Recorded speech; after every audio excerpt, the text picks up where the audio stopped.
जमलेल्या सर्व उपासक उपासिकांनी एकदा हात जोडून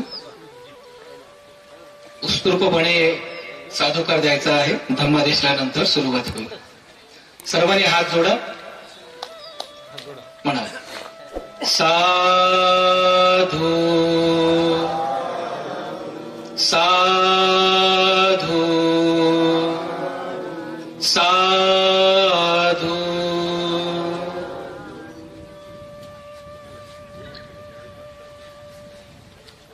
संपूर्ण विश्वाला सुख शांती तथा दुःखमुक्तीचा संदेश देणारे विश्व शांतीदूत महाकारुणिक तथागत भगवान बुद्ध यांना त्रिवार अभिवादन करतो.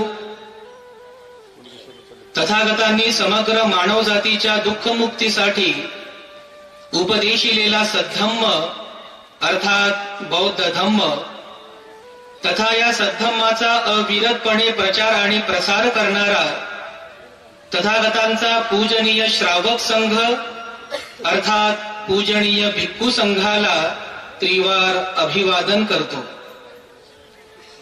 ज्यांच्या अथांग प्रयत्नातून या भारत भूमीला बुद्ध भूमीचे रूप पुन्हा प्राप्त झालं, असे बौद्ध धम्माचे पुनरुद्धारक तुम्हा सर्वांचे उद्धार करते प्रज्ञा सूर्य बोधिसत्व डॉक्टर बाबासाहेब आंबेडकर यांच्या आचार विचार कार्य तथा धम्म क्रांतीमध्ये शेवटच्या श्वासापर्यंत समर्पित राहून.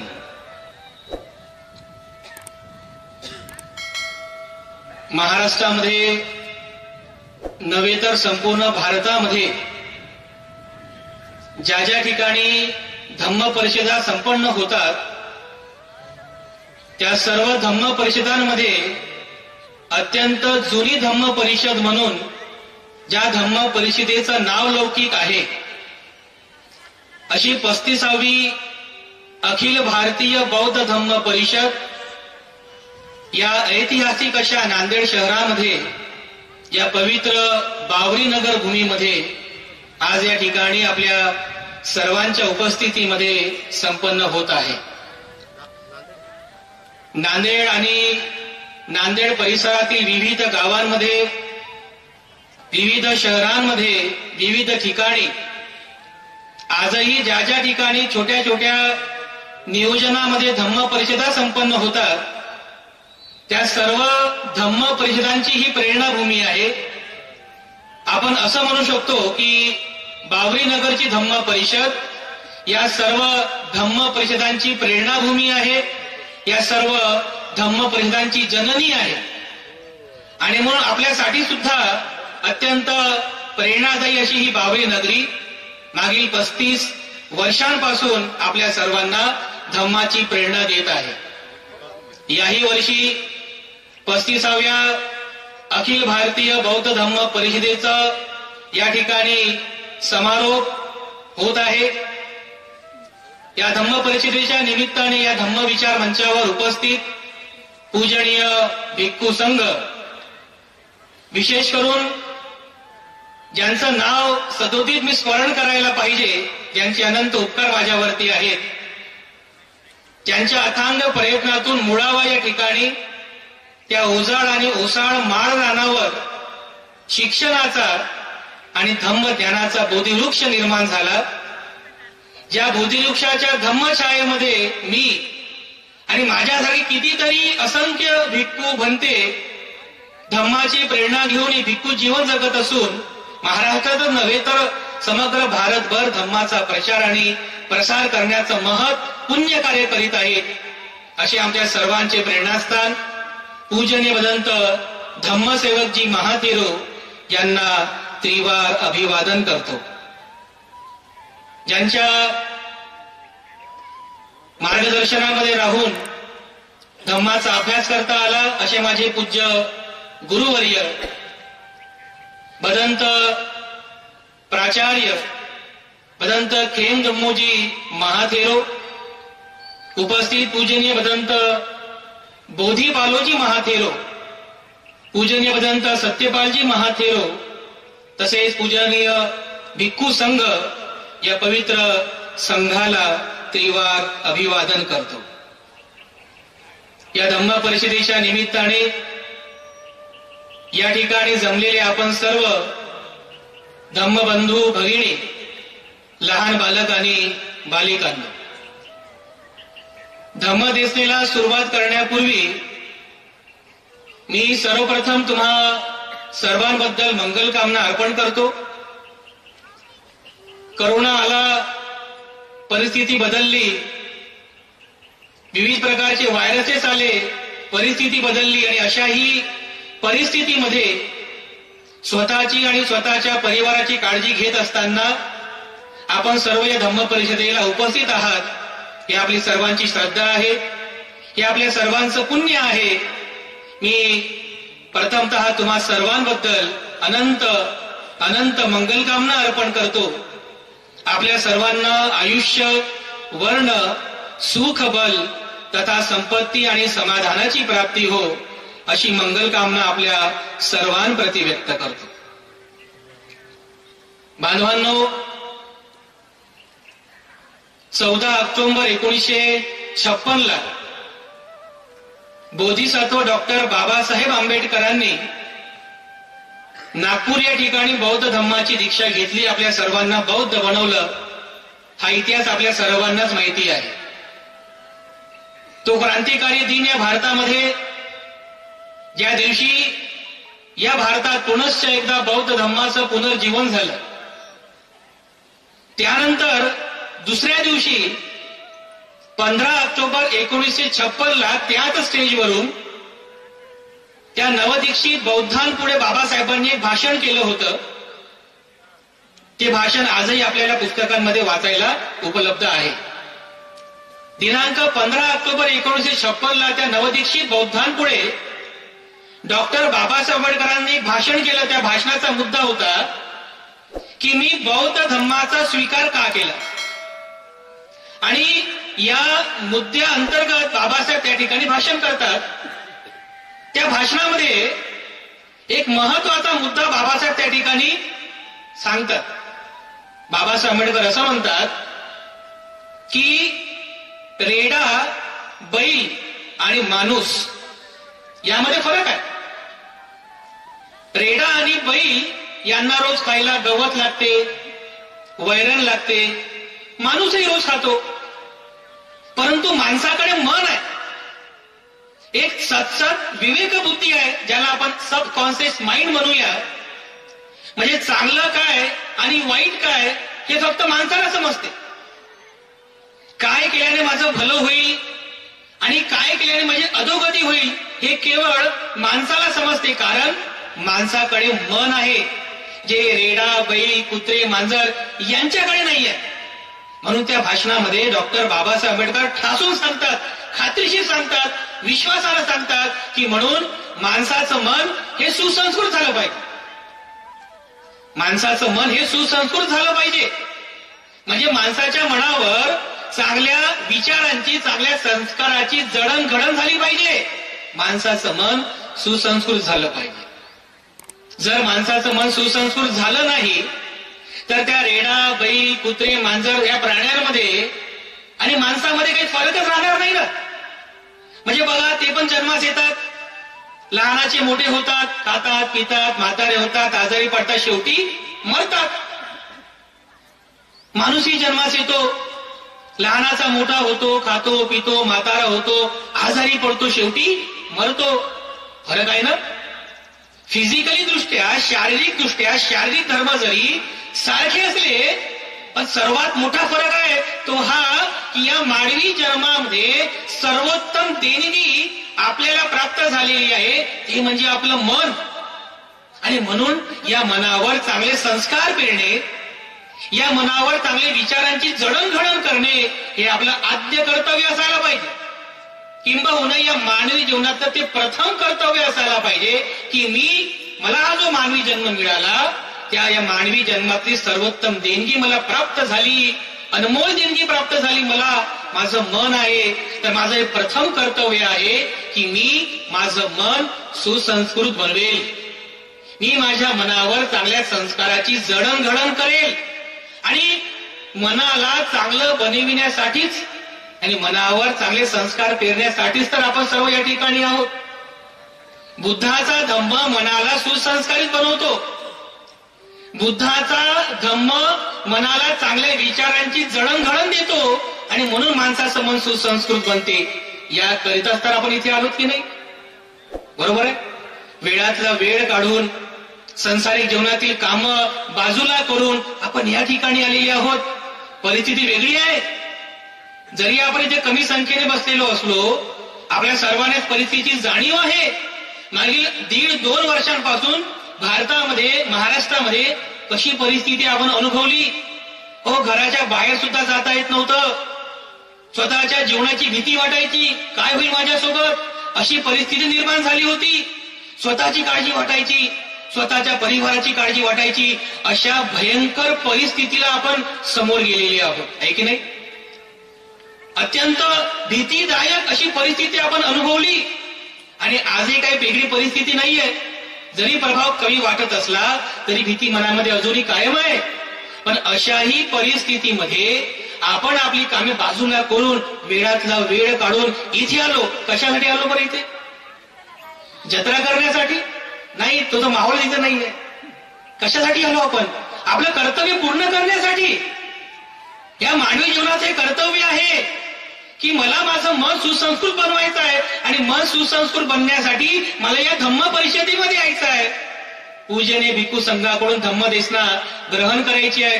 धम्म समजून घ्यायचं आहे, धम्माचं आचरण करायचं आहे मनाला चांगलं बनविण्यासाठी आणि माझं जीवन सुखी बनविण्यासाठी. तर बांधवांनो, हे आपलं कर्तव्य आहे की आपल्याला आपलं मन सुसंस्कृत बनवायचं आहे. म्हणून आपण इथे आलेले आहोत. पूजने भिक्खू संघाचं आपण दर्शन घेतो आहोत. तथागत सम्यक संबुद्धांचं सुंदरसं बुद्ध रूप या ठिकाणी ठेवलेलं आहे. त्याही बाजूला बघा, भगवान बुद्धांचं अतिशय सुंदर असं रूप त्या ठिकाणी स्थानापन्न आहे. त्याचं आपण दर्शन घेतो, फुलं अर्पण करतो.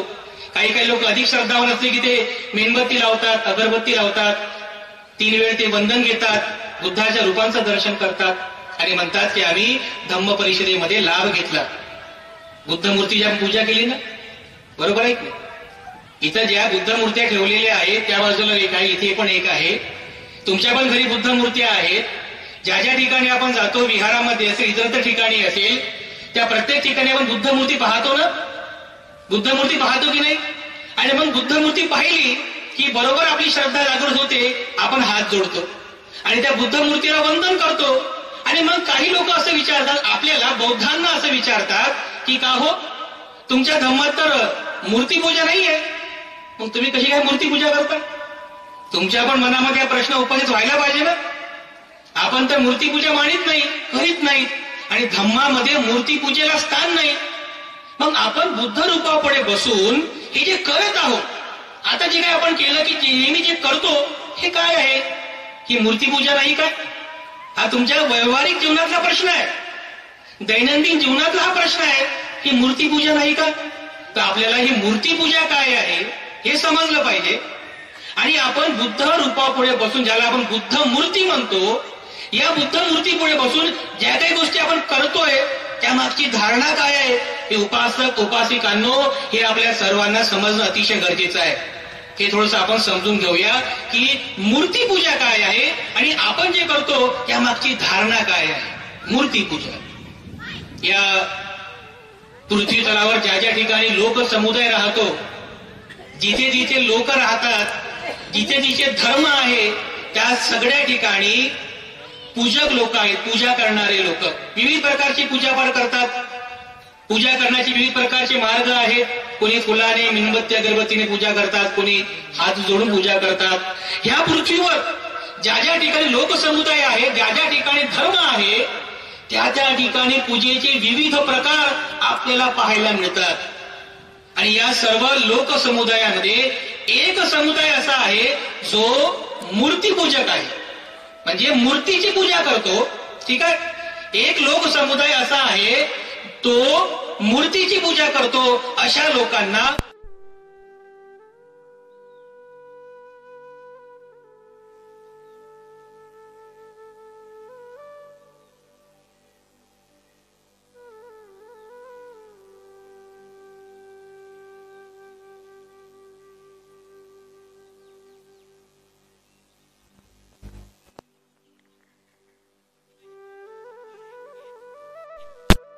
जे मूर्तीची पूजा करतात, दुसरा लोक समुदाय अमूर्ती पूजक, जे पूजा तर करतात पण मूर्ती घडवत नाही. एक समुदाय असाही आहे जो मूर्ती भंजक आहे, म्हणजे मूर्ती पाहिली की मूर्ती तोडतात, त्यांना मूर्तीची पूजा मान्य नाही. तर या लोक समुदायामध्ये हा जो पहिला प्रकार आपल्याला पाहायला मिळतो, मूर्ती पूजक, जे मूर्तीची पूजा करतात. तर मूर्ती पूजा म्हणजे काय हे थोडं समजून घ्या. तर ह्या लोक समुदायामध्ये अशी एक धारणा आहे की या जगाचा कोणीतरी निर्माण करता आहे, या जगाचा कोणीतरी निर्माण करता आहे. त्या निर्मात्याने या जगाची निर्मिती केली, तुम्हाला बनवलं, मला बनवलं, आणि त्याचं तुमच्यावर माझ्यावरती कंट्रोल आहे, नियंत्रण आहे. म्हणजे तुम्ही जे काही करताय ते सर्व कोण करतो? करता करविता तो आहे. कोण? निर्माता, ज्याने या जगाची निर्मिती केली. कोण? तो निर्माता. आणि मग काही लोक त्याला मग भगवान म्हणतात, कोणी ईश्वर म्हणतात, कोणी परमेश्वर म्हणतात, विविध प्रकारची नावं घेतात. कोणाला? ज्याने या जगाची निर्मिती केली तो निर्माता. मग अशी धारणा ते स्वीकार करतात की या जगाचा कोणीतरी निर्माता आहे, त्याने तुम्हाला मला बनवलं. आणि मग काही लोकांनी स्वतःच्या स्वार्थासाठी, स्वतःच्या लाभासाठी तो जो निर्माता आहे, की जे लोक ज्याला म्हणतात तो निराकार आहे, त्याला कोणता आकार नाहीये, तुम्ही ऐकता ना नेहमी, तो निराकार आहे म्हणतात ईश्वर, त्याला कोणता आकार नाहीये. रग मध्ये बसलेला म्हणतात तो झाडामध्ये ईश्वर आहे, तो निर्माता नदीमध्ये आहे, तो निर्माता सगळीकडे आहे, तुमच्यामध्ये आहे, माझ्यामध्ये आहे. मग त्या लोकांनी स्वतःच्या स्वार्थापोटी, स्वतःच्या लाभासाठी तो जो निर्माता आहे, जो निराकार आहे, जो अमूर्त आहे, त्या निराकार असलेल्या निर्मात्याला, त्या अमूर्त असलेल्या निर्मात्याला मूर्त स्वरूप दिलं. म्हणजे त्याची मूर्ती घडवली, त्याला आकार दिला. जो निराकार होता त्याला आकार दिला, जो अमूर्त होता त्याला मूर्त स्वरूप दिलं, त्याची मूर्ती घडवली. आणि त्यानंतर ती मूर्ती आपल्या लोकांसमोर त्यांनी प्रदर्शित केली आणि सांगितलं की बघा, हा तो निर्माता आहे. कोण? ती जी मूर्ती घडवलेली आहे ना, ती मूर्ती, हा तो निर्माता आहे. आणि या मूर्तीमध्ये तो निर्माता वास करतो. आणि तुम्हाला जर भलं व्हायचं असेल तर तुम्ही या मूर्तीची पूजा करा. मग या मूर्तीची जर तुम्ही पूजा केली तर त्या मूर्तीमध्ये असणारा जो ईश्वर आहे, त्या मूर्तीमध्ये असणारा जो कोणी निर्माता आहे, तो तुमचं भलं करेल. तुम्ही त्या मूर्तीची पूजा करा. आणि मग भोळे बापडे लोक असतात की जी लोक अशा विचारांपुढे स्वीकार करतात आणि लगेच पुढाकार घेतात. मग त्या लोकांनी आणखी मग दुसरी संकल्पना पुढे मांडली. मग ह्या मूर्तीची पूजा कशी करायची? मग त्या लोकांनी मग पूजा अर्चना सुरू केली. तर बघा, आज काही ठिकाणी मूर्तींची पूजा करतात कशी? दुधाने आंघोळ घालतात. बघितलं का तुम्ही? काही ठिकाणी मूर्तीला दुधाने आंघोळ घालतात, दुधाने तुपाने अभिषेक करतात, विविध प्रकारची आराधना करतात, जत्रा यात्रा करतात. आम्ही तर असं म्हणजे असंही बघितलेलं आहे की काही ठिकाणी त्या निर्जीव मूर्तीला जेवण खाऊ घालतात, पुरी भाजी त्याला खाऊ घालतात. आणि त्यांचा विश्वास असते की ती मूर्ती जेवण करते, ती मूर्ती पाणी पण पिते, कारण त्या मूर्तीमध्ये तो निर्माता वास करतो.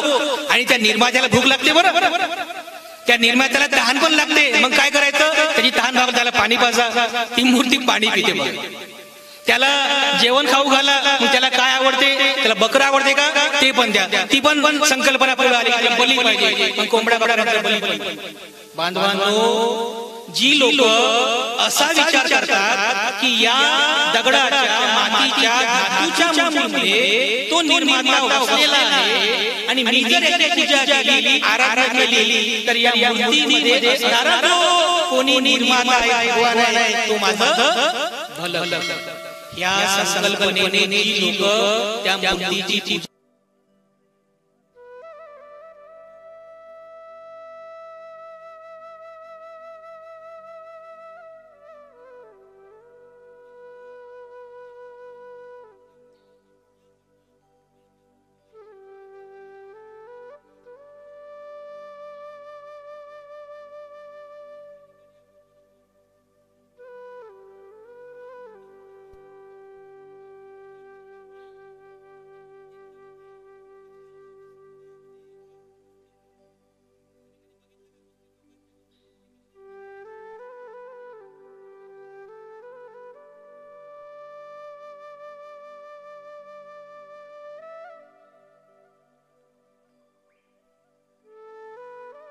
भी निर्माता है जिसे हम लोग अल्लाह कहते हैं। उसने इस दुनिया को बनाया, तुमको हमें बनाया और उसका हम पर नियंत्रण है, तो उसे खुश करो। कुणाला?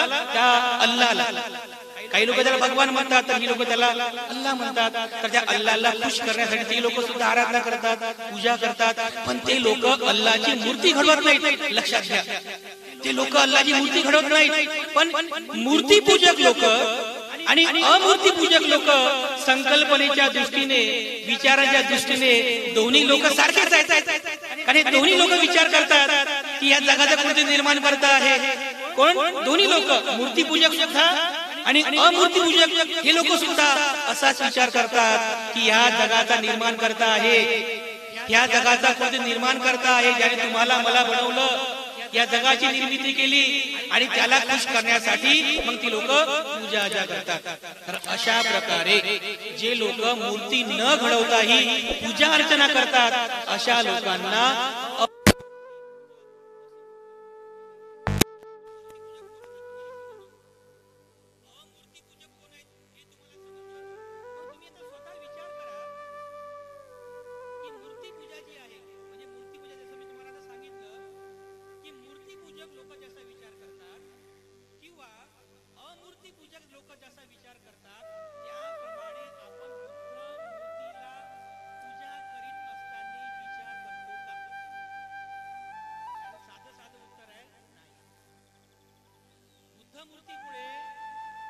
नतमस्तक होत असताना, बुद्ध मूर्ती पुढे आपण पूजा अर्चना करीत असताना आपल्या मनामध्ये हा विचार नाहीये की हा जगाचा निर्माण करता आहे आणि या जगाच्या निर्माणकर्त्याने मी जर पूजा केली तर माझं भलं करावं, असं बौद्ध लोक विचार करत नाहीत।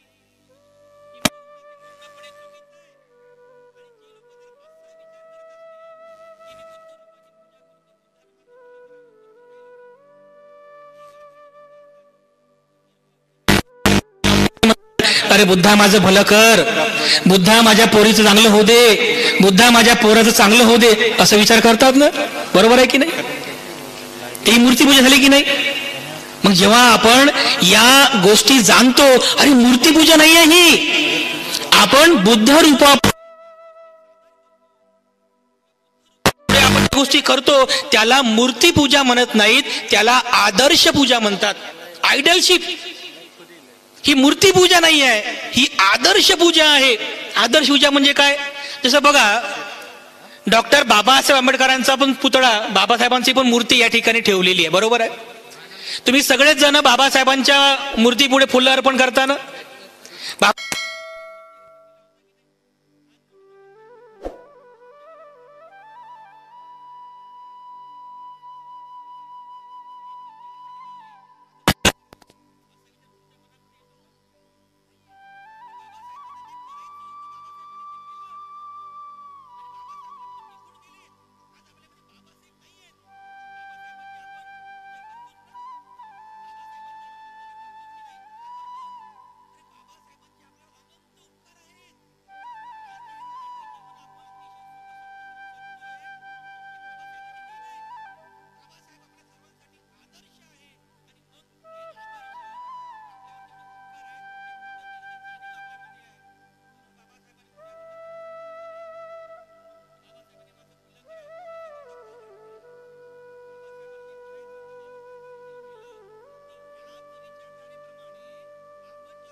काय सम्यक संबुद्ध म्हणजे? बुद्ध पण आपण शब्द ऐकतो ना, सम्यक संबुद्ध आहेत. आपण सुद्धा ऐकलं असेल, बुद्धाच्या अगोदर 27 बुद्ध होऊन गेले.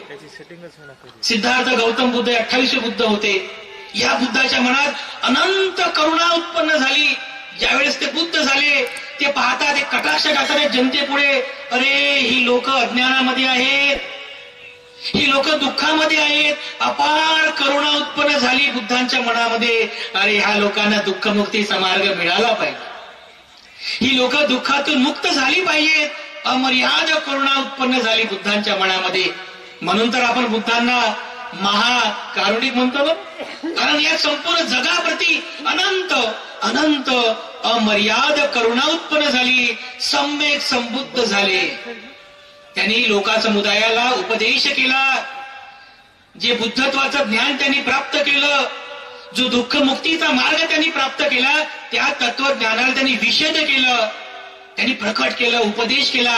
त्यालाच म्हणतात सम्मा संबुद्धो. भगवान बुद्ध हे सम्यक संबुद्ध होते. विद्या चरण संपन्न. विद्या आणि आचरण, सर्व प्रकारची विद्या, ज्ञान आणि त्याचं आचरण करणे, यामध्ये भगवान बुद्ध हे निपुण होते, संपन्न होते. विद्या चरण संपन्नो सुगतो. सुगतीला प्राप्त झालेले आहे. म्हणजे भगवान बुद्ध मृत्यूनंतरही सुगतीलाच प्राप्त होतात. सुगतो आहेत, ते सुगती प्राप्त आहेत. सुगतो लोकविदू अनुत्तरो. ह्या लोकामध्ये, हे संपूर्ण जी लोक आहेत, ह्या संपूर्ण लोकामध्ये अनुत्तर आहेत, सर्वश्रेष्ठ आहेत. कारण त्यांना दुःखमुक्तीचा मार्ग त्यांना मिळालेला आहे. सर्वश्रेष्ठ आहेत. लोकविदू अनुत्तरो पुरीस धम्म सारथी.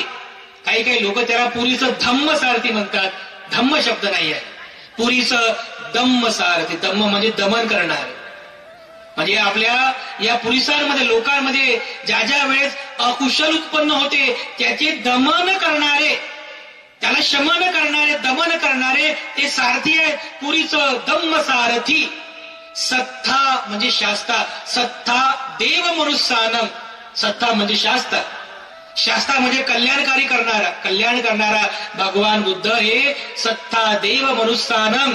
म्हणजे शास्ता होते, ते देव आणि मनुष्याचे लोक कल्याणकारी शास्ता होते.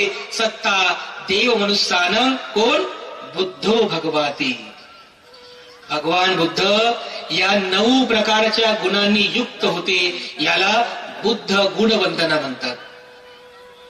जेव्हा जेव्हा तुम्ही बुद्ध रूपांचं दर्शन घेता, केवळ फुलं अर्पण करण्यापुरतं नाही, केवळ मेणबत्ती अगरबत्ती लावण्यापुरतं नाही, तर ह्या गुणांचं स्मरण तुम्हाला झालं पाहिजे की मी ज्याच्या पुढे नतमस्तक होत आहे, त्यांचा आदर्श घेत आहे. तर आदर्शांची पूजा म्हणजे त्यांच्यामध्ये जो आदर्श आहे त्या आदर्शांचं स्मरण करणे, त्यांच्यामध्ये असलेल्या सद्गुणांचं स्मरण करणे. जर तुम्ही आदर्शांचं स्मरण करीत नाही, तुम्ही त्यांच्यामध्ये असलेल्या सद्गुणांचं स्मरण करत नाही, तर बांधवांनो, ही बुद्ध मूर्तीची पूजाच झाली. ही बुद्ध मूर्तीची पूजा झाली. आणि बुद्ध मूर्तीची पूजा करून आपलं भलं होणार नाही. आपलं भलं होणार नाही, कारण भगवान बुद्ध आज आपल्यामध्ये नाही आहेत. कुठे आहेत भगवान बुद्ध? सांगा बरं. बुद्ध कुठे आहेत? आपण बुद्धाची पूजा करतो ना, बुद्धाची पूजा करतो आपण, पण बुद्ध कुठे आहेत? बुद्ध कुठे आहेत? तर बुद्ध जन्मास आले, बुद्धत्वाची प्राप्ती केली, धम्माचा प्रचार प्रसार केला, महापरिनिर्वाण प्राप्त झाले. जे कायिक बुद्ध होते, सिद्धार्थ गौतम कायिक बुद्ध, कायिक बुद्ध महापरिनिर्वाणाला प्राप्त झाले. मग आज कोणते बुद्ध आहेत की ज्यांची आपण पूजा करावी? भगवान बुद्धांच्या काळामध्ये वक्कली नावाचा एक भिक्षू होता. तो वक्कली, भगवान बुद्ध सुंदर दिसायचे ना, त्यांचं व्यक्तिमत्व अतिशय प्रभावी होतं. भगवान बुद्धांची जी पर्सनॅलिटी होती, व्यक्तिमत्व अत्यंत प्रभावी होतं. त्रिपिटकामध्ये असं लिहिलेलं आहे की भगवान बुद्धांना जर कोणी चालताना बघितलं तर तो तात्काळ त्या ठिकाणी थांबायचा आणि थांबलेला व्यक्ती खाली बसायचा. खाली बसलेला व्यक्ती असं हात जोडायचा आणि हात जोडून तो भगवान बुद्धांना वंदन करायचा आणि म्हणायचा की भगवान, मला शरणागत उपासक म्हणून स्वीकार करावं. बुद्धांचं जे व्यक्तिमत्व होतं त्याची एवढं प्रभावी होतं. तर वक्कली नावाचा एक भिक्षू भगवान बुद्धांना सतत पाहत राहायचा. भगवान बुद्ध असे स्टेजवरती बसले, मंचकावरती बसले, तर तो पुढे येऊन भगवान बुद्धांकडेच पाहत राहायचा. भगवान बुद्धांचं रूप एवढं सुंदर होतं, त्याला भगवान बुद्धांचं रूप खूप आवडायचं. भगवान बुद्धांकडे पाहत बसायचा. तर ही गोष्ट काही भिक्षू लोकांच्या मनात आली. त्यांनी भगवान बुद्ध सांगितलं की भगवान, तो जो वक्कली आहे तो वक्कली ध्यान मन चिंतन करत नाही, फक्त जेवण करतो आणि तुमच्याकडेच पाहत राहतो. ध्यान करत नाही, चिंतन मनन करत नाही, काहीच करत नाही. तो फक्त तुमच्या रूपाचं दर्शन घेतो, तुम्हालाच पाहत राहतो. भगवान बुद्धांनी वक्कलीला जवळ बोलवलं आणि भगवान बुद्ध त्याला म्हणतात की वक्कली, माझ्याकडे तू का पाहतोस? तो वक्कली काय म्हणतो भगवान बुद्धांना की भगवान, तुमचं रूप अतिशय सुंदर आहे, तुमची देहकांती अतिशय सुंदर आहे, तुमच्याकडे पाहतच राहावं असं वाटतं. तर भगवान बुद्ध त्याला सांगतात की वक्कली, सो धम्मं पश्यति सो ममंग पश्यति, सो धम्मं पश्यति सो ममंग पश्यति. की वक्कली, जो धम्माला पाहतो तो मला पाहतो आणि जो मला पाहतो तो धम्माला पाहतो. मग भगवान बुद्धांनी सांगितल्याप्रमाणे की ज्यांना बुद्धाला पाहायचं आहे, तर बुद्ध काय म्हणतात की जो धम्माला पाहतो तो मला पाहतो. तर मग बुद्धाला जर पाहायचं असेल, बुद्धाचं जर दर्शन घ्यायचं असेल, बुद्ध दर्शन करायचं असेल, तर तुम्हाला काय करावं लागेल? तुम्हाला भगवान बुद्धांनी सांगितलेला जो धम्म आहे त्या धम्माचं स्मरण करावं लागेल की नाही? कारण भगवान बुद्धांनी सांगितलेला धम्मच आज आपल्या सर्वांसाठी बुद्ध आहे. भगवान बुद्धांनी सांगितलेल्या धम्माचं दर्शन करणे हेच आपल्या सर्वांसाठी बुद्धाचं दर्शन करण्यासारखं आहे. आणि म्हणून आपल्याला बुद्धाचं दर्शन करीत असताना, बुद्ध मूर्ती पुढे दर्शन करीत असताना तुम्हाला धम्माचंही दर्शन झालं पाहिजे. धम्माचं दर्शन काय आहे? धम्माचं दर्शन, तुम्हाला जर बुद्धाचं दर्शन करायचं असेल तर बुद्ध गुणांचं तुम्ही स्मरण केलं, बुद्ध दर्शन करायचं असेल तर बुद्धाने सांगितल्याप्रमाणे तुम्हाला धम्माचं पण दर्शन करावं लागेल. मग धम्माचं दर्शन काय आहे? मग धम्माच्या गुणांची आपण स्तुती करावी. धम्मा गुणांची स्तुती करावी. काय? स्वाखातो भगवता धम्मो संदीप्तिको अकालिको एहि पस्सिको ओपनायिको पच्चतं वेदितब्बो वियुहिति. धम्म गुणवंदना, ज्यामध्ये धम्माच्या गुणांचं वर्णन केलेलं आहे. धम्मामध्ये असलेले जे 6 गुण आहेत त्या 6 गुणांचं वर्णन केलेलं आहे. काय आहे याच्यामध्ये? स्वाखातो भगवता धम्मो, भगवान बुद्धांनी जो धम्म सांगितला तो स्वाखातो आहे, सुविख्यात आहे. भगवान बुद्धांचा धम्म हा सुविख्यात आहे, म्हणजे सुप्रसिद्ध आहे. भगवान बुद्धांनी सांगितलं धम्म स्वाखातो भगवता धम्मो संदीप्तिको अकालिको. संदीप्तिको म्हणजे तात्काळ फळ देणारा. तुम्ही जर धम्माचं आचरण करताय तर त्या आचरणाचं फळ तुम्हाला ह्याच जन्मामध्ये प्राप्त होते. त्याला म्हणतात संदीप्तिको, तात्काळ फळ देणारा भगवान बुद्धांचा धम्म आहे.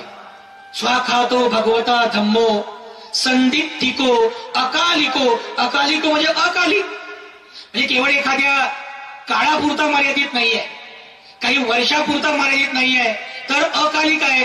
जोपर्यंत हा माणूस आहे, जोपर्यंत मनुष्य जीवन आहे, तोपर्यंत हा धम्म कल्याणकारी आहे.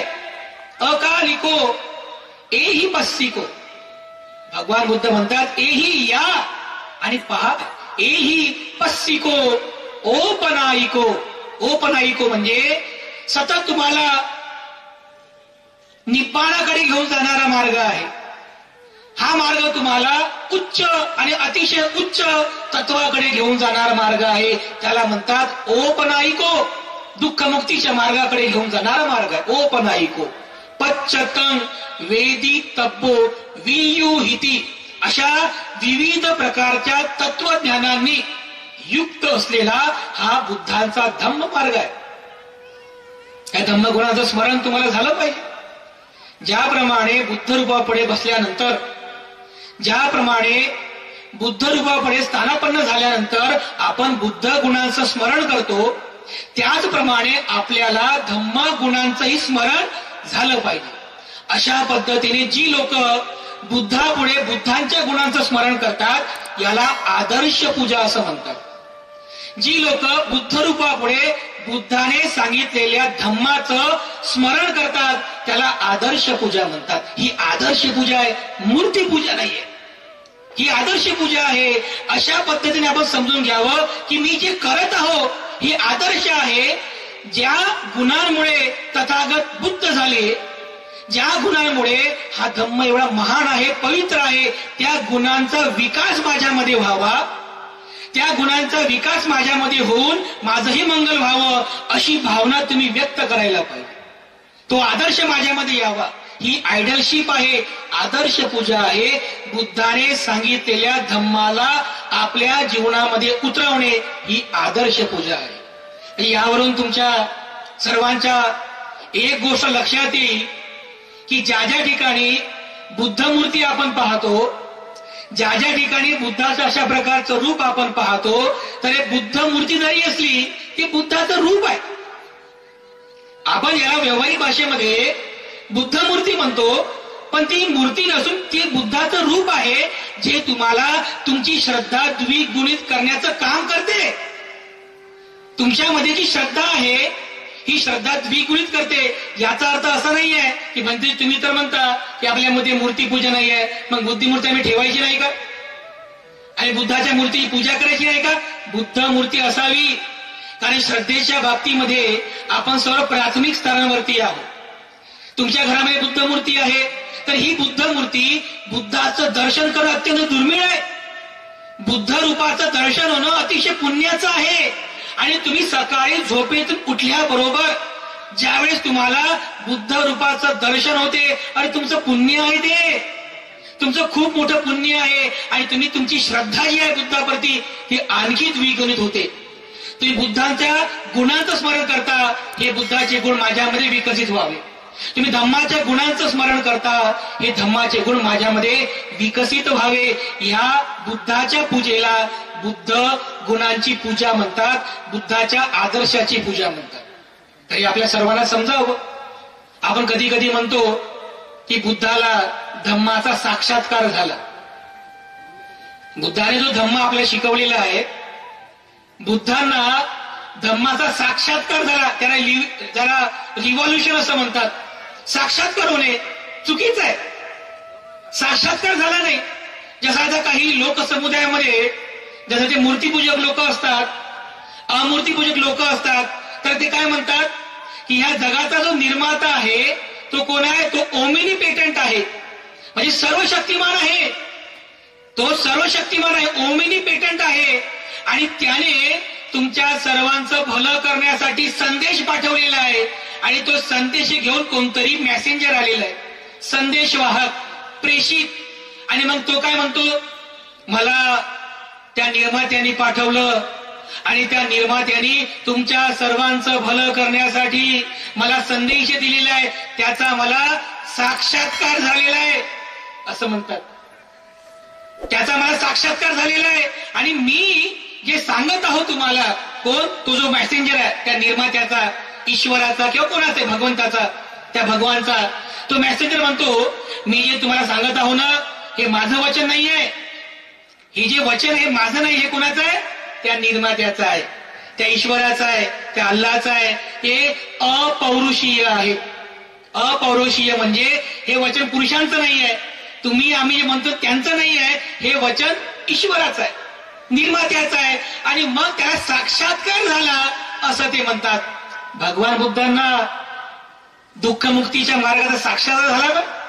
कोणतरी ईश्वर आला, भगवंतांना भेटला, असं हात केले, काहीतरी हातातून निघालं आणि सिद्धार्थ गौतम बुद्ध झाले, साक्षात्कार झाला असं झालं का? नाही. इंग्लिश त्याला रिव्हॉल्युशन म्हणतात, साक्षात्कार होणे नाही. भगवान बुद्धांना कोणत्या गोष्टीचा साक्षात्कार झाला नाही. भगवान बुद्धांनी ध्यान, मनन, चिंतन करून, रिसर्च करून डिस्कव्हरी केली, संशोधन केलं की या मानवी जीवनात जे दुःख आहे ते दुःख काय आहे.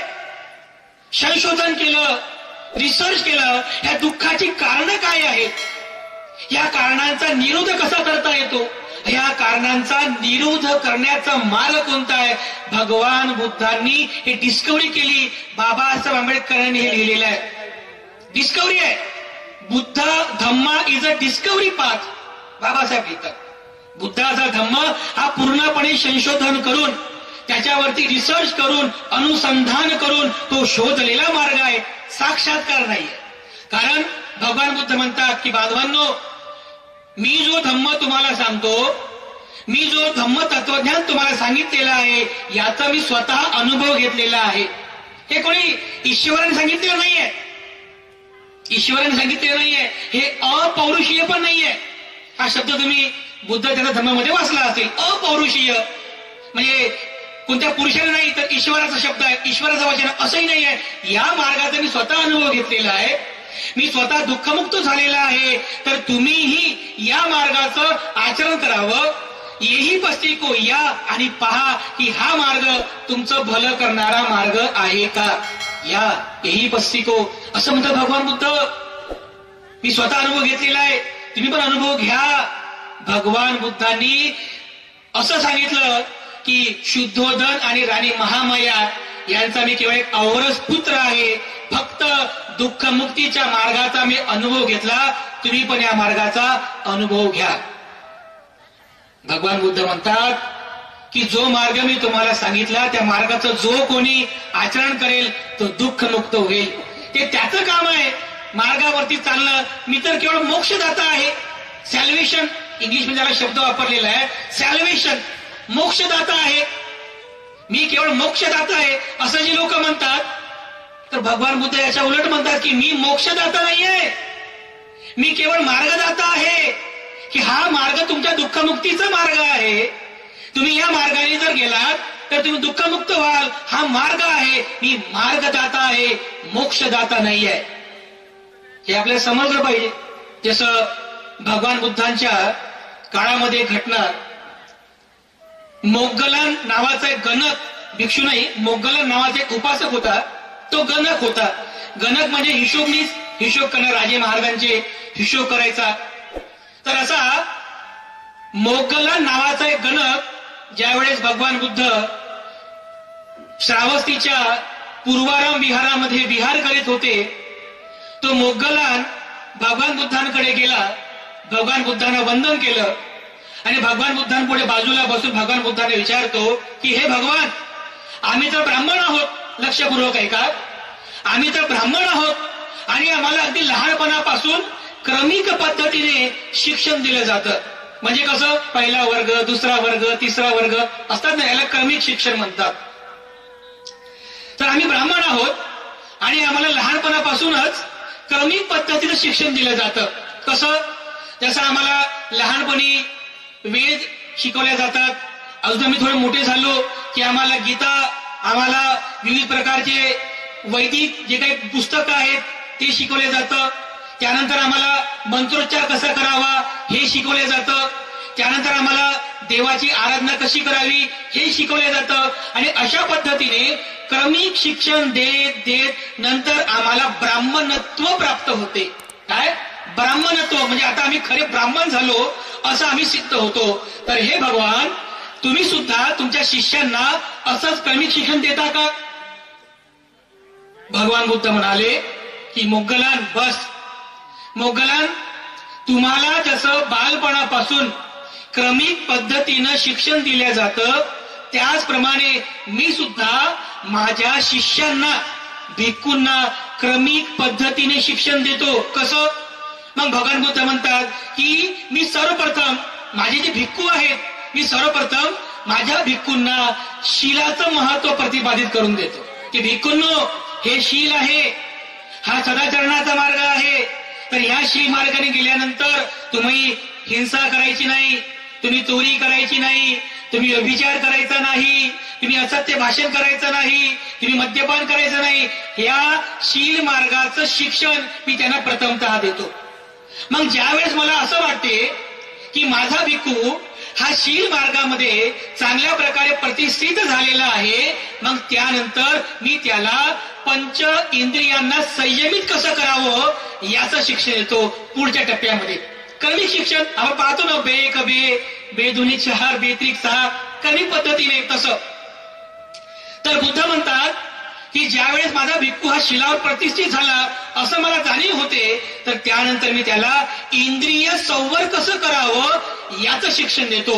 मग मी त्याला उपदेश करतो की हे आपले डोळे आहेत, हे आपलं नाक आहे, हे आपली जीभ आहे, हे आपले कान आहे, हे आपलं शरीर आहे. तर या इंद्रियांना बाहेरच्या सुखांचा स्पर्श होऊ नये आणि आपल्या मनामध्ये कामवासना जागृत होऊ नये याकरिता मी त्यांना इंद्रिय संयम शिकवतो. इंद्रिय संयम की आपल्या डोळ्यांवरती संयम असावा, नाकावरती संयम असावा, आपल्या जिभेवरती संयम असावा, आपल्या कानांवरती संयम असावा, आपल्या स्पर्श सुखावर संयम असावा. मग अरे मोगलान, ज्यावेळेस मला असं वाटतं की माझा भिक्खू हा शिलावर प्रतिष्ठित झालेला आहे, माझा भिक्खू हा इंद्रिय संयमामध्ये प्रतिष्ठित झालेला आहे, त्यानंतर मी तिसऱ्या पायरीमध्ये त्याला भोजनाची शिकवण देतो. भोजनामध्ये मात्रा जाणणे. त्या भिक्खूला मी सांगतो की हे भिक्खू, तुला तुझ्या जेवणामध्ये भोजनामध्ये मात्रा जाणली पाहिजे. जर तू अतिरिक्त खाशील तर तुझ्यामध्ये आळस उत्पन्न होईल, तुझ्यामध्ये कंटाळा उत्पन्न होईल आणि तू धम्माचं आचरण करू शकणार नाही. तर हे भिक्खू, तू भोजनामध्ये मात्रा जाण, अवेळी जेवण करू नको. जेवण करत असताना जेवढं तुला लागते, जेवढी गरज आहे तेवढंच खा. सायंकाळी तू उपाशी राहा, जेणेकरून तू जागृत राहावा. तर हे मोगलान, ज्यावेळेस मला असं वाटतं की माझा भिक्खू हा शिलावर प्रतिष्ठित झालेला आहे, माझा भिक्खू हा इंद्रिय संयमामध्ये प्रतिष्ठित झालेला आहे आणि माझा भिक्खू हा भोजनामध्ये मात्रा जाणतो, त्यानंतर मी त्याला मैत्रीची शिकवण देतो. मैत्री म्हणजे जर आपल्या मनात कोणाबद्दलही द्वेष नको, आपल्या मनात कोणाबद्दलही तिरस्कार, तिटकारा नको, तर तो भिक्खू सर्व प्राणी मात्रांबद्दल, सर्व जीवजंतूंबद्दल, संपूर्ण मानवजातीबद्दल मैत्री भावना करतो. मैत्री भावना, आणि अशा पद्धतीने तो मैत्रीवान होतो.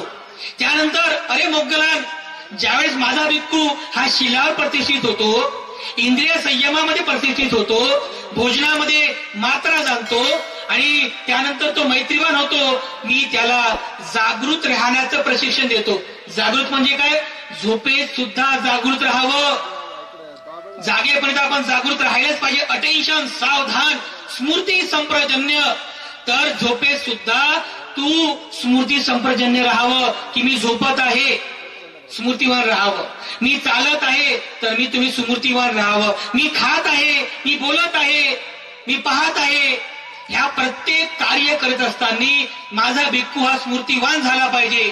तर जेव्हा अरे मोगलान, मला जेव्हा समजते की माझा भिक्खू हा शीलवान झालेला आहे, माझा भिक्खू हा इंद्रिय संयमामध्ये प्रतिष्ठित झालेला आहे, माझा भिक्खू भोजनामध्ये मात्रा जाणतो, मैत्रीवान आहे आणि तो स्मृतीवान झाला, त्यावेळेस अशा पद्धतीने मी त्याला क्रमिक पद्धतीचं त्याला शिकवण देतो, त्याला शिकवतो.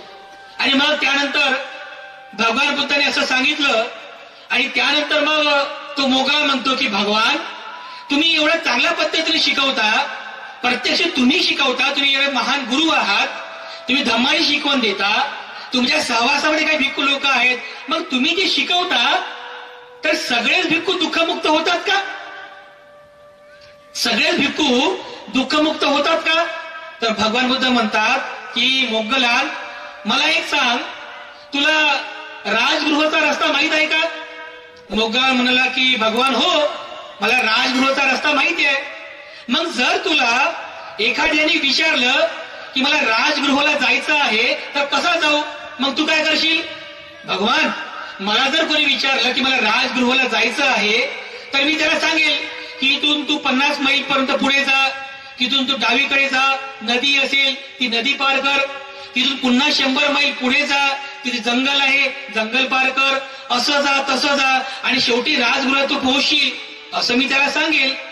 मग भगवान बुद्ध म्हणतात की मोगलान, तुला माहिती आहे की राजगृहाला कसं जावं हे तुला माहिती आहे, त्या पथिकाला तू राजगृहाचा मार्ग दाखवतो आणि त्या पथिकाने जर तुझ्या सांगितलेल्या मार्गाप्रमाणे जर तो गेला नाही तर तो राजगृहाला पोहोचतो का? मोगलान म्हणला की भगवान नाही, माझं याच्यामध्ये काहीच चुकलं नाही, मी तर त्याला राजगृहाचा रस्ता बरोबर सांगितलेला आहे. आता ती त्याची चूक आहे, मी जे सांगितलं त्याने ते समजून घेतलं नाही आणि तो त्या मार्गाने व्यवस्थित गेला नाही, तो राजगृहाला पोहोचणार नाही. भगवान यामध्ये माझी काहीच चूक नाहीये. अरे मोगलाना, अगदी त्याचप्रमाणे मी सुद्धा सगळ्या भिक्खूंना शिलाचा उपदेश करतो, मी सगळ्या भिक्खूंना इंद्रिय संवर शिकवतो, मी सगळ्या भिक्खूंना मैत्रीचा उपदेश करतो, मी सगळ्या भिक्खूंना भोजनामध्ये मात्रा जाणण्याचं शिकवण देतो, मी सगळ्या भिक्खूंना स्मृती संप्रजन्य राहण्याची शिकवण देतो. परंतु ज्याप्रमाणे या उदाहरणानुसार सगळेच भिक्खू त्या मार्गाचं काटेकोरपणे आचरण करत नाहीत आणि म्हणून काही भिक्खू हे दुःखमुक्त होतात आणि काही भिक्खू हे मार्गस्थ असतात आणि काही भिक्खूंना काहीच समजत नाही, ते फक्त निवांत गुपचूपपणे राहतात. तर याने माझी चूक नाहीये, मी तर केवळ मार्गदाता आहे. त्या मोगलांना सांगतात की मोगलान, मी केवळ मार्गदाता आहे, मोक्षदाता नाहीये. तर या ठिकाणी भगवान बुद्धांनी जे म्हटलेलं आहे मोक्षदाता, हा जो मोक्ष आहे इंग्लिशमध्ये त्याला सॅल्वेशन म्हणतात, हा मोक्ष हिंदू धर्मात सांगितलेला मोक्ष नाही. हा जो मोक्ष आहे हिंदू धर्मात सांगितलेला जो मोक्ष आहे की माणूस मेल्यानंतर त्याचा आत्मा पुनर्जन्म घेतो, अमर आहे. मृत्यूनंतर आत्म्याचा जो काही सुख आहे, आत्म्याची जी स्वर्ग प्राप्ती आहे त्याला मोक्ष म्हणतात. अरे या ठिकाणी हा मोक्ष नाहीये. भगवान बुद्धांनी जे सॅल्वेशन सांगितलेलं आहे मोक्ष, भगवान बुद्ध त्याला निब्बाण असं म्हणतात. मी फक्त मार्गदाता आहे, पण त्या मार्गावर आरूढ होऊन त्या मार्गाचं आचरण करण्याचं काम त्याचं आहे, निब्बाण प्राप्त करण्याचं काम त्याचं आहे. आणि म्हणून बांधवांनो, भगवान बुद्धाने सांगितल्याप्रमाणे की तुम्ही तुमचे सुख करता आहात, तुम्ही तुमचे दुःख हरता आहात, दुसरा कोणी तुमचा सुख करता होऊ शकत नाही, दुसरा कोणी तुमचा दुःख हरता होऊ शकत नाही. भगवान बुद्ध म्हणतात तुम्हीच तुमचे सुख करता आहात, तुम्हीच तुमचे दुःख हरता आहात. आपल्याला ही गोष्ट समजली पाहिजे की जसं मोक्ष प्राप्तीच्या मार्गामध्ये इतर धर्मीय लोकांमध्ये अशा प्रकारची विचारधारा आहे की काही मूर्तीपूजक लोकांमध्ये अशा प्रकारचा विचार पुढे आहे की मी भगवंताचा प्रेषित आहे, जोपर्यंत तुम्ही माझं म्हणणं ऐकणार नाही तोपर्यंत तुम्हाला मोक्ष प्राप्ती होणार नाही. किंवा मीच भगवान आहे असंही काही लोक म्हणतात, मीच भगवान आहे, मी ईश्वर आहे, माझं म्हणणं ऐकाल तरच तुम्हाला मोक्ष प्राप्ती मिळेल. बांधवांनो, भगवान बुद्धाने असा कोणता कधीच दावा केला नाही की माझं म्हणणं तुम्ही ऐकाल तर तुम्हाला मोक्ष प्राप्ती होईल, कधीच दावा केला नाही. भगवान बुद्ध म्हणतात की फक्त मी मार्गदाता हो, मोक्ष प्राप्त करणे, निब्बाण प्राप्त करणे हे तुमचं काम आहे, या धम्म मार्गाचं आचरण करणे. आपण चिंतन करावं की भगवान बुद्धांनी जो धम्म उपदेश केलेला आहे तो धम्म खरोखरच माझा कल्याणाचा मार्ग आहे का? तो धम्म माझ्या सुखी जीवन जगण्याचा मार्ग आहे का? तो सद्धम्म आहे का? याची तुम्हाला पूर्ण खात्री पटली पाहिजे, केवळ म्हणण्यापुरतं नाही. जेव्हा डॉक्टर बाबासाहेब आंबेडकरांनी 22 प्रतिज्ञा सांगितल्या, त्या 22 प्रतिज्ञांमध्ये 20वी प्रतिज्ञा काय आहे बरं? 22 प्रतिज्ञांमध्ये जी 20वी प्रतिज्ञा आहे तीही आहे की बुद्ध धम्म हाच सद्धम्म आहे अशी माझी खात्री पटलेली आहे. अत्यंत महत्वाची प्रतिज्ञा बांधवांनो, बुद्ध धम्म हाच सद्धम्म आहे अशी माझी खात्री पटलेली आहे. आपल्यापैकी किती लोकांना खात्री पटलेली आहे की बुद्ध धम्म हाच सद्धम्म आहे? हे समजून घेऊया आपण. हे जे शब्द आहेत ना, जरा या शब्दामुळे कधी कधी गोंधळ उडतो. अरे धम्म काय, सद्धम्म काय? तर या ठिकाणी जो धम्म शब्द आहे त्याला आपण जीवन जगण्याचा मार्ग याने संबोधित करूया. जीवन जगण्याचा मार्ग म्हणजे मी असं म्हणणार नाही की तुम्ही बौद्ध म्हणून जीवन जगा, हिंदू म्हणून जीवन जगा, मुस्लिम म्हणून जीवन जगा. तुम्ही ज्या पद्धतीने जीवन जगता तो जीवन जगण्याचा मार्ग जो आहे, ज्याला आपण धम्म हा शब्द वापरतो, तर हा धम्म खरोखरच तुमच्या कल्याणाचा आहे का? तो जीवन जगण्याचा मार्ग तो तुमच्या कल्याणाचा आहे का? तो तुमच्या सद्धम्माचा आहे का? हे तुम्हाला खात्रीशीर पटलं पाहिजे. भगवान बुद्ध आणि त्यांचा धम्म या ग्रंथामध्ये डॉक्टर बाबासाहेब आंबेडकरांनी सद्धम्म म्हणजे काय एक चॅप्टर लिहिलेला आहे. सद्धम्म म्हणजे काय? आणि मग बाबासाहेब आंबेडकर त्या चॅप्टरमध्ये सद्धम्म म्हणजे काय त्यामध्ये लिहितात, जो धम्म मार्ग आहे म्हणजे जीवन जगण्याचा मार्ग, जो धम्म मार्ग आहे तो धम्म मार्ग जर सद्धम्म रूप या वयाचा असेल, लक्षपूर्वक ऐका, बाबासाहेब आंबेडकर असं लिहितात की तो धम्म मार्ग जर सद्धम्म रूप या वयाचा असेल तर त्या मार्गाने प्रज्ञेची शिकवण द्यायला पाहिजे. ठीक आहे, त्या मार्गाने प्रज्ञेची शिकवण द्यायला पाहिजे. प्रज्ञा म्हणजे ज्ञान. या ठिकाणी बाबासाहेबांनी प्रज्ञा शब्द ज्ञानासाठी वापरलेला आहे. तो जो मार्ग आहे ज्याचं आचरण तुम्ही करता त्या मार्गाने ज्ञानाची द्वारं सर्वांसाठी खुली करायला पाहिजे. एका पंथाने ज्ञान घ्यावं आणि एका समुदायाने ज्ञान घेऊ नये असा भेद होऊ नये. जो जो त्या मार्गावरती आरूढ असेल त्या प्रत्येकाने जीवन जगण्याच्या मार्गामध्ये त्याला ज्ञानाची द्वारं खुली असली पाहिजे. त्या मार्गाने प्रज्ञेची द्वारं खुली केली पाहिजे. तो सद्धम्म तेव्हाच ठरतो जेव्हा तो धम्म मार्ग तुम्हाला प्रज्ञेची शिकवण देतो, असं बाबासाहेब आंबेडकर त्या ठिकाणी लिहितात. त्यानंतर पुढच्या मुद्द्यामध्ये बाबासाहेब आंबेडकर लिहितात की तो धम्म मार्ग अशी शिकवण देतो की केवळ प्रज्ञा पुरेशी नाहीये, केवळ प्रज्ञा पुरेशी नाहीये, तर त्या धम्म मार्गाने तुम्हाला शीलाचीही शिकवण द्यायला पाहिजे. शील केवळ ज्ञान महत्वाचं नाहीये, त्या ज्ञानासोबत तुमच्याकडे शील मार्गही असायला पाहिजे. शील म्हणजे सदाचार. एखादा व्यक्ती ज्ञानी आहे, एखाद्या व्यक्ती खूप मोठं ज्ञान संपादन केलेलं आहे, जर त्याच्याकडे शील नसेल तर तो आपल्या ज्ञानाचा दुरुपयोग करतो. तो आपल्या ज्ञानाने समाजाला फसवू शकतो. तो आपल्या ज्ञानाने समाजाचा दुरुपयोग करू शकतो. आपल्या ज्ञानाचा दुरुपयोग करेल जर त्याच्याकडे शील नसेल. बाबासाहेब आंबेडकर असं लिहितात, तो धम्म मार्ग जर सद्धम्म रूपात यावायचा असेल तर त्या मार्गाने केवळ प्रज्ञा पुरेशी नाही तर त्यासोबत शीलाचीही शिकवण द्यावी, असं त्या सद्धम्म मार्गाचं असावं.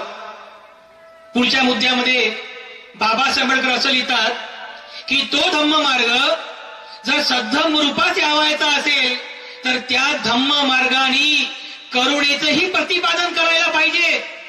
म्हणजे प्रज्ञा, शील आणि करुणेचंही प्रतिपादन करायला पाहिजे.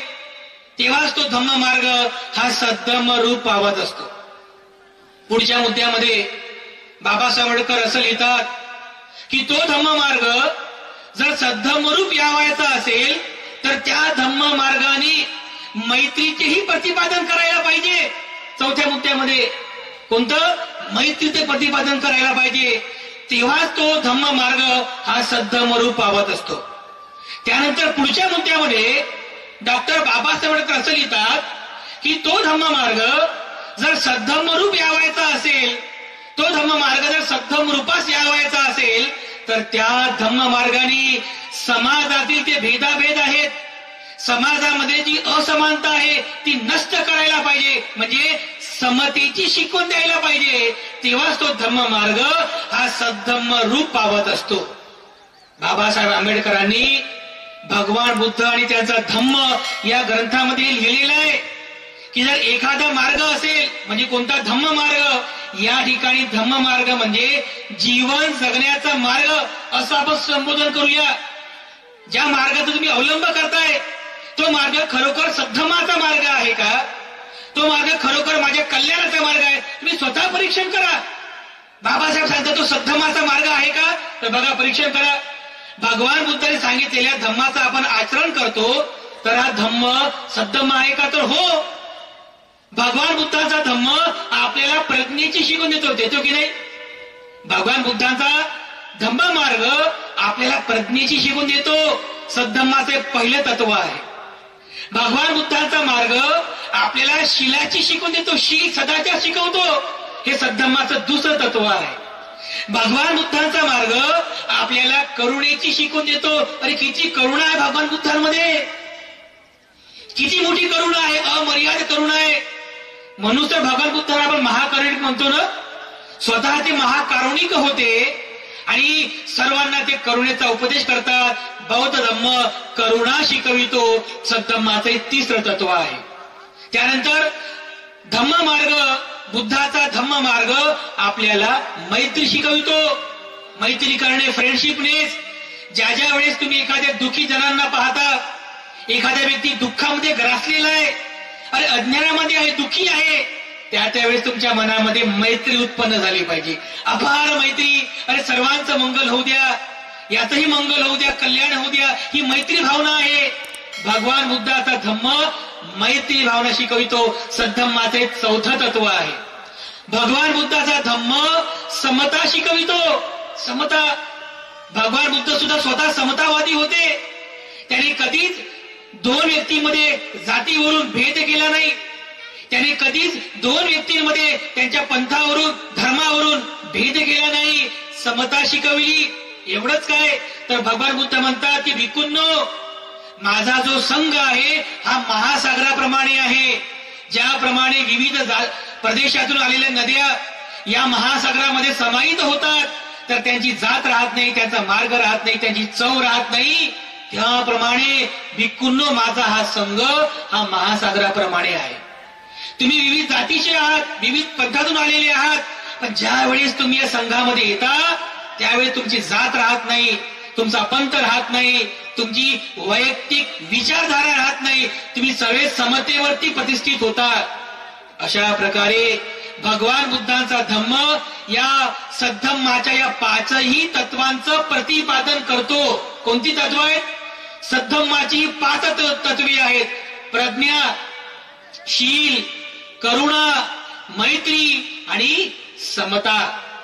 हा धम्म मार्ग, बुद्धाने शिकवलेला धम्म मार्ग या सद्धम्माच्या या 5 तत्वांचं प्रतिपादन करतो. बुद्धाचा धम्म प्रज्ञा शिकवितो, बुद्धाचा धम्म शील शिकवितो, बुद्धाचा धम्म करुणा शिकवितो, बुद्धाचा धम्म मैत्री शिकवितो आणि बुद्धाचा धम्म सर्वांना समता शिकवितो. बुद्धाचा धम्म सद्धम्म आहे. आणि म्हणून जेव्हा डॉक्टर बाबासाहेब आंबेडकरांनी बुद्ध धम्माचा अत्यंत बारकाईनं अभ्यास केला, तेव्हा त्यांना समजलं, अरे हाच कल्याणाचा मार्ग आहे. माणसाला सुखी जीवन जगण्यासाठी जे पाहिजे ही 5 तत्वे पाहिजे ना. माणसाला जर सुखी जीवन जगायचं असेल तर माणसाला या 5 तत्वांच्या व्यतिरिक्त कशाचीच गरज नाहीये, कशाचीच गरज नाहीये. त्याला प्रज्ञा पाहिजे, शील पाहिजे, करुणा पाहिजे, मैत्री पाहिजे आणि समता पाहिजे. अरे हाच बुद्ध धम्म आहे, जो सद्धम्माचा मार्ग आहे. बुद्धाचा धम्म हाच सद्धम्म आहे, अशी माझी खात्री पटलेली आहे. बाबासाहेब आंबेडकर विश्वासानं सांगतात, खात्रीने सांगतात की बुद्धाचा धम्मच हा सद्धम्म आहे. बुद्धाचा धम्मच हा माझा, तुमचा, सर्व मनुष्य जातीच्या कल्याणाचा मार्ग आहे. ही मला खात्री पटलेली आहे. आपली पण खात्री पटली का? ही खात्री आपली पटली पाहिजे की बुद्धाचा धम्मच हा सद्धम्म आहे. तुमची, माझी, प्रत्येकाची ही खात्री पटली पाहिजे.